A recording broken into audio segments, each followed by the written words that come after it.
खरीफ season में खाद की कमी, किसानों को दिलाए खाद, कालाबाजारी करने वालों पर करे कार्यवाही। अंबिकापुर और कालाबाजार एग्रो स्टेट पंजीकरण शिथिलता, फसल बीमा में मनमानी का आरोप लगा। जिला कांग्रेस कमेटी सरगुजा जिला अध्यक्ष बालकृष्ण पाठक के नेतृत्व में ग्राम दिगमा में धरना प्रदर्शन कर बनारस रोड पर सांकेतिक चक्का जाम किया। कांग्रेस का आरोप है कि खरीफ सीजन की शुरुआत से ही समिति में निरंतर यूरिया, डीएपी और दूसरे कॉम्प्लेक्स खाद की कमी बनी हुई है। कांग्रेस जिलाध्यक्ष बालकृष्ण पाठक ने कहा कि सरकार समितियों के माध्यम से तत्काल शासकीय दर पर किसानों को खाद उपलब्ध कराए, साथ ही खाद के कालाबाजारियों के विरुद्ध आवश्यक वस्तु अधिनियम के तहत कार्रवाई करे। पीसीसी उपाध्यक्ष जे.पी. श्रीवास्तव ने कहा कि भाजपा की सरकारों का लक्ष्य बड़े पूंजीपतियों के कल्याण है। किसान, जवान, महिला, पिछड़े, आदिवासी, दलित सहित देश के आम नागरिकों का हित भाजपा सरकारों की कार्य सूची में नहीं आता। निगम में नेता प्रतिपक्ष सफी अहमद ने विष्णु देव साय सरकार पर गंभीर आरोप लगाते हुए कहा है कि यह सरकार जानबूझकर किसानों को खाद उपलब्ध नहीं करा रही है। सरकार का एकमात्र लक्ष्य धान उत्पादन को प्रभावित करना है। धान खरीदने से बचने के लिए सरकार जानबूझकर किसानों को खाद नहीं उपलब्ध करा रही है। पीसीसी महामंत्री द्वितेंद्र मिश्रा ने मोदी सरकार पर निशाना साधते हुए कहा कि रूस यूक्रेन युद्ध के बावजूद सरकार अंबानी के लिए रूस से सस्ती कीमतों पर कच्चा तेल आयात कर रही है, जिससे हम हिंदुस्तानियों को कोई फायदा नहीं है। कोई किसानों को डीएपी खाद उपलब्ध कराने में युद्ध आगे आ रहा है। सभा के दौरान पूर्व कांग्रेस जिला अध्यक्ष राकेश गुप्ता ने एग्री स्टेट पंजीयन का मुद्दा उठाया। धरना प्रदर्शन और सांकेतिक चक्का जाम का कार्यक्रम का संचालन दुर्गेश गुप्ता ने और आभार प्रदर्शन ब्लॉक कांग्रेस अध्यक्ष हेमंत सिन्हा ने किया। इस दौरान विनय शर्मा, इंद्रजीत सिंह धनजल, राम विनय सिंह, जगन्नाथ कुशवाहा, मुनेश्वर राजवाड़े, नारद गुप्ता, अनिल सिंह, शैलेंद्र सोनी, अनूप मेहता, जमील खान, वेद प्रकाश शर्मा, पापिंदर सिंह, मिराज अंग्रेज उपस्थित थे। राजीव कुमार की खास खबर।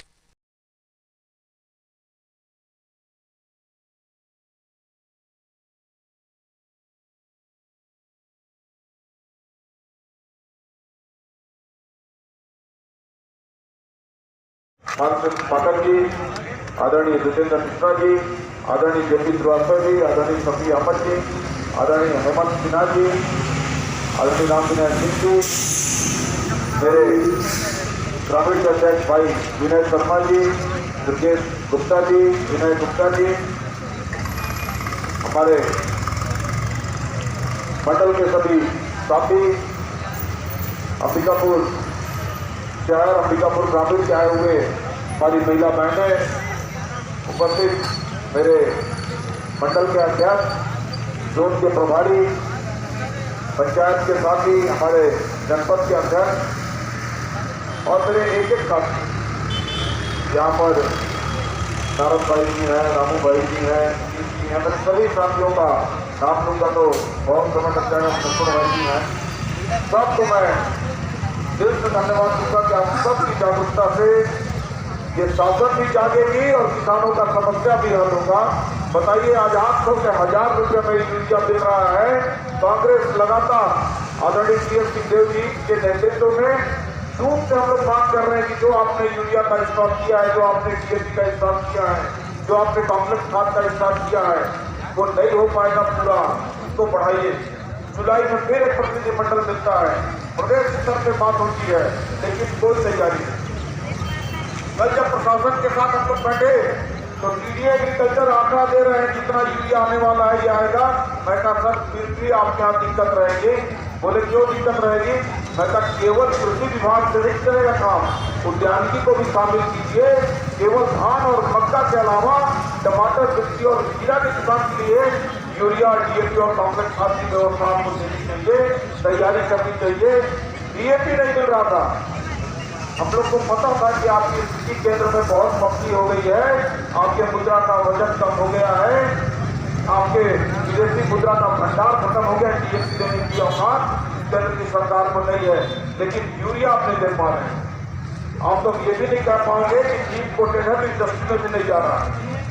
और आज यूरिया की स्थिति ये है, कल तक के आंकड़े में 40% यूरिया पिछले वर्ष के मुकाबले कम भंडारण हुआ है और 800, 900, 1000 रुपये में यूरिया आपको खरीदना पड़ रहा है। ये तिल किसानों को मार रही है, ये तिल किसानों को तंग कर रही है।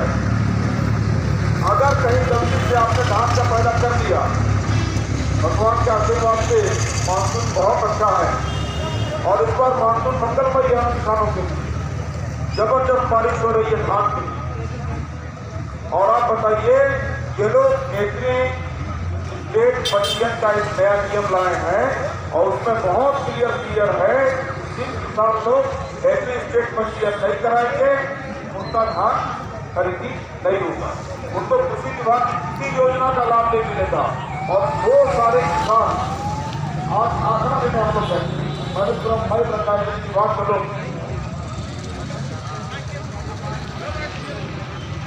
मैं पूरा आंकड़ा लेके आया हूँ कि विभाग के लोग आए, प्रशासन के लोग आए और हमसे बात करें।